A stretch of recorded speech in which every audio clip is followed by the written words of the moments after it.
Hola, ¿qué tal? Bueno, otra vez un video andando y vamos a hablar sobre cómo evitar tener diabetes. Por todo mundo es conocido que habrá ciertos factores de riesgo que no vamos a poder modificar, aquellos que heredamos de nuestros familiares. También es importante saber que padecer diabetes no siempre es igual. Habrá algunas causas que son autoinmunitarias, hablando específicamente de la diabetes tipo 1 y que el comportamiento es muy distinto a la que abarca prácticamente el 80-90% de las causas, que es esa diabetes relacionada al aumento de peso, a la resistencia a la insulina, al síndrome metabólico, etc. Entonces, este video estará centrado específicamente en aquellos pacientes que tienen una diabetes con esas características. La diabetes será entonces una enfermedad endocrinológica que afecta al páncreas y específicamente a la insulina. Habrá muchas causas que puedan llegar a afectarlo, incluyendo, por ejemplo, la destrucción del tejido por una pancreatitis, algunos medicamentos, como por ejemplo la olanzapina, o que se conocerán como medicamentos que pueden llegar a resultar diabetogénicos. Esto es, aumenta la probabilidad de padecer diabetes,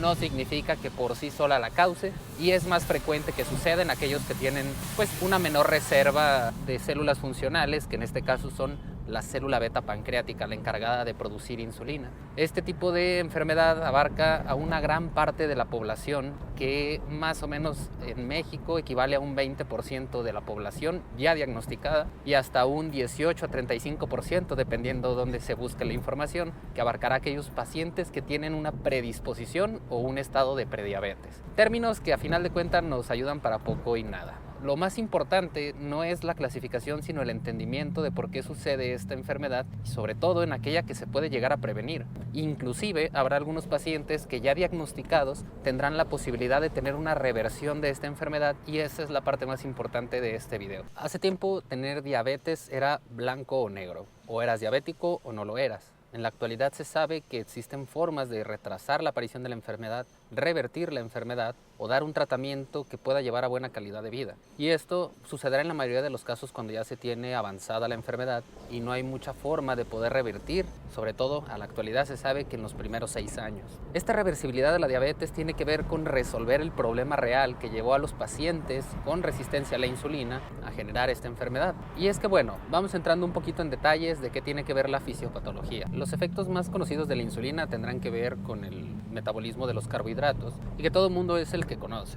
Al haber insulina en el cuerpo habrá una disminución del azúcar. Hasta ahí. Pero no, también tiene otros efectos, específicamente como anabólico, que va a ayudar a mantener la masa muscular, y esta masa muscular tendrá ciertos receptores que no son sensibles o que no son dependientes a la insulina y ayudarán al metabolismo de los carbohidratos. Por lo tanto, el hacer ejercicio, tener una buena masa muscular, ayuda a que estos pacientes que tienen cierta resistencia utilicen estos canales que no requieren insulina para aprovechar la glucosa y entonces poder hacer su metabolismo común y corriente. El cerebro es otro de esos órganos que no requiere de la insulina para hacer la mayoría de sus efectos, específicamente con receptores tipo GLUT. Este tipo de receptores, lo que hace la insulina es como mandar la señal para que se abran y puedan aceptar la glucosa y entonces comenzar el metabolismo. Sin embargo, debemos de saber que existen otros órganos que no requieren el uso de la insulina para trabajar o para hacer sus funciones. Una de las células que más va a responder al efecto de la insulina con este efecto anabólico es precisamente el tejido adiposo.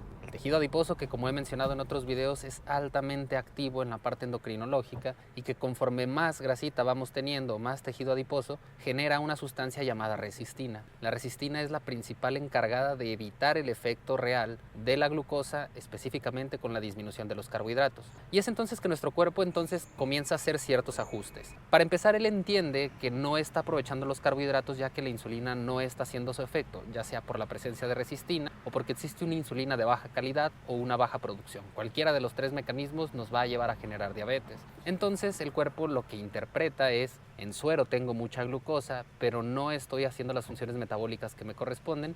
Entonces genera síntomas para generar hambre en el paciente, ya que en lo que él entiende no tiene suficientes nutrientes para poder hacer sus funciones. Es cuando empieza a llamar hormonas contrarreguladoras que van a ayudar a que se pueda mantener este mecanismo. Y esto es, tenemos niveles altos de insulina que no pueden funcionar, nuestro cuerpo interpreta que no hay energía suficiente para hacer su funcionamiento normal, es cuando comienza a llamar a un péptido llamado similar al glucagón. El péptido similar al glucagón lo que nos ayuda es a generar la destrucción del glucógeno, un glucógeno que es un tipo de glucosa que tenemos almacenado. Este glucógeno se generará en el hígado, se acumula en el hígado y en los músculos, pero no tenemos suficiente glucógeno como para no comer y mantenernos haciendo nuestras actividades, a diferencia de animales que, por ejemplo, al hibernar tienen grasa parda y tienen depósitos de glucógeno mucho más amplios que los seres humanos. Entonces, bueno, tenemos este descontrol donde nuestro cuerpo, pese a tener insulina o a tener una insulina de baja calidad, no puede realizar sus funciones, llama hormonas contrarreguladoras, y esto solamente perpetúa el que tengamos niveles altos de insulina y de glucosa específicamente en sangre. Esto a su vez, conforme se va acumulando los productos de degradación de la glucosa, comienzan a acumularse en diversos lugares, incluyendo los vasos sanguíneos y los nervios. Es por eso que el paciente con diabetes llega a tener neuropatía y llega a tener daño micro y macrovascular, específicamente daño en la retina y daño en el riñón. Esas son parte de las complicaciones asociadas específicamente a la fisiopatología de cómo funciona la diabetes. Esta fisiopatología funciona para cualquier modelo de diabetes: diabetes gestacional, diabetes tipo 1, tipo 2, tipo LADA, tipo MODY, etc. Este tipo de fisiopatología explica el por qué vamos a tener todas las manifestaciones que tiene la diabetes sin explicar las urgencias asociadas, como lo es el estado hiperosmolar o la cetoacidosis diabética. Entonces, bueno, por lo que viene en este video, ¿cuál es el verdadero causante, específicamente hablando de la diabetes tipo 2, de todas estas complicaciones y este círculo vicioso que no podemos controlar del todo? Como lo mencioné previamente, es el adipocito o la célula relacionada a la grasita que tenemos, el encargado de generar diversas hormonas que van a complicar solamente el que nosotros podamos tener una regulación adecuada de nuestro sistema endocrinológico.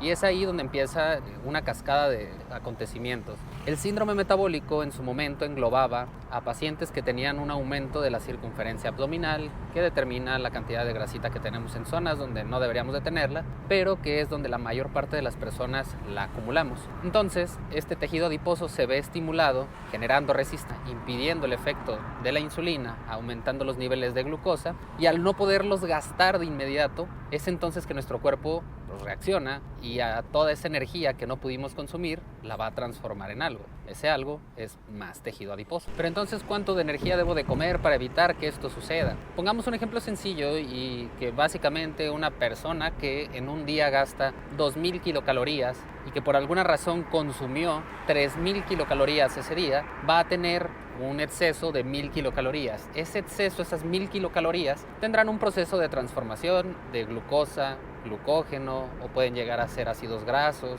pueden transformarse en triglicéridos o pueden transformarse en colesterol. Estos procesos metabólicos tendrán que ver con los ciclos del ácido cítrico, los ciclos de los ácidos grasos, entre otros procesos metabólicos que nosotros tenemos día a día sin que nosotros nos demos cuenta, y nuestro sistema es capaz, sobre todo el hígado, de transformar este tipo de energía y poder almacenarla para utilizarla en otro momento. Sin embargo, aquí es donde fallamos al ser menos eficientes, porque una vez que la almacenamos, para poder extraer esa energía tienen que pasar muchísimas cosas, donde el déficit calórico, y que por eso estas dietas de ayuno intermitente comienzan a tener mucho auge en personas que quieren bajar de peso, porque es obligar al cuerpo a tomar esa energía que almacenó en algún momento, y de esta forma ir acostumbrándonos, que no es un proceso de un cambio inmediato, sino que es paulatino, para poder disminuir la cantidad de adipocitos que tenemos. Al disminuir los adipocitos, disminuimos la cantidad de resistina, y a su vez tratamos de disminuir también otro tipo de hormonas que produce el adipocito, que generan inflamación y que a su vez nos pueden traer el desarrollo a largo plazo de diabetes, hipertensión y daño renal. Este es el verdadero enemigo del cual tenemos que comenzar a tener cada vez un poco más de conciencia, que no está en los niveles de glucosa y que actualmente se dice no es un modelo glucocéntrico. Puede que muchas personas tengan niveles de glucosa adecuados en este momento, pero estén teniendo todas las demás manifestaciones del síndrome metabólico, siendo una de las más importantes la circunferencia abdominal, y entonces vamos a tener problemas a largo plazo pese a que se mantenga aparentemente sin alteraciones en colesterol, triglicéridos y glucosa. Ahí es la importancia de darle el peso que requiere a cada ítem que estamos analizando. Entonces, pues, doctor, ¿cuál es el tratamiento? Que por eso vine a este video. El tratamiento se dice muy sencillo, pero definitivamente no lo es. La disminución de peso. Esta disminución de peso se puede hacer con o sin medicamentos. El sin medicamentos incluye los cambios que deben de ser muy importantes tanto en la parte farmacológica como en la no farmacológica, con cambios en el estilo de vida. Aquí el tipo de dieta donde nos vamos a poder apoyar de un nutriólogo que nos va a ir guiando sobre los nutrientes suficientes para una persona de tu edad, por si tuvieras alguna otra enfermedad asociado a la cantidad de sodio que debe de tener una persona con hipertensión, y para que aporte la cantidad de kilocalorías suficientes para que tengas saciedad, para que tengas una función normal y entonces poder llegar a ese déficit calórico que debe de ser paulatino. No creas que de repente, pues, si te estoy diciendo que gastarías unas 2000 kilocalorías en un día, no creas que el nutriólogo te va a dar 400 kilocalorías para que queden 1600 en déficit. Eso es imposible y también conlleva desnutrición al paciente. Entonces queremos que tenga un déficit calórico, pero no un estado de desnutrición, porque eso solamente va a complicar más al paciente específicamente. Así pues, ojalá que la fisiopatología de la obesidad y el sobrepeso fuera sencilla y se solucionara solamente dejando de comer. Pero no es así. Tienes que llegar al déficit calórico sin desnutrirte, hacer actividad física que le va a costar mucho trabajo al inicio, porque básicamente es como si estuviera cargando para un cuerpo diseñado de unos 70 y 70 kilos. Una persona que pesa 100 kilos y mide unos 70 estaría cargando esos 30 kilos extra, por así decirlo. Y ojalá fuera solamente como deja de comer y hace ejercicio en cierto tiempo y a todo mundo le funcionaría, pero tampoco funciona de esta forma. ¿Por qué? Porque hay pacientes que tienen este tipo de padecimientos como enfermedad, y las enfermedades se caracterizan o por tener una deficiencia de cierta sustancia o por tener un exceso de otra sustancia. Entonces hay personas que tienen obesidad porque una de las hormonas que genera saciedad no funciona, otra que genera que todo lo que tú consumas lo genere de forma más rápida como adipocitos, entre muchas otras circunstancias como por ejemplo problemas tiroideos, que va a hacer que nuestro metabolismo de por sí sea más lento, que van a ser muy difícil que solamente con la dieta y el ejercicio sea suficiente. Por eso requieren un poco más de énfasis en otras circunstancias para poder hacer una estrategia adecuada para cada persona, y esta debe de ser individualizada. Y es precisamente en esta parte donde ya no solamente la dieta va a ser suficiente. Cuando existe una alteración que se tuvo que determinar con la historia clínica y con otros aditamentos que nos van a ayudar a saber cuál es la deficiencia real que tiene este paciente, es cuando comenzamos a utilizar los medicamentos. Uno de los principales medicamentos utilizados para o retrasar la aparición de diabetes o para evitar que esta llegue a suceder, y que también tiene ciertos efectos en la reducción de peso, es la metformina. La metformina ha estado ahí ya durante muchos años y es uno de los fármacos más seguros cuando se tiene una tasa de función renal mayor a 30 mililitros por minuto. Este medicamento es seguro, nos ayuda un poco con la parte de la generación de nueva glucosa a través del glucógeno, y es un medicamento que habrá diversas presentaciones, siendo la más tolerable aquella que tiene una liberación extendida y que se puede llegar a utilizar 1 o 2 veces al día. Este tipo de medicamentos tienen que ser prescritos también por su médico. Actualmente existen nuevos fármacos utilizados que son tabletas para diabetes, como los antagonistas de la GLP-1 que mencionábamos previamente, que este péptido similar al glucagón lo que va a hacer es inhibir sus sitios de acción, haciendo que estos pacientes, que cuando dejaban de comer entraba el glucagón para generar nueva glucosa, ya que su cuerpo interpretaba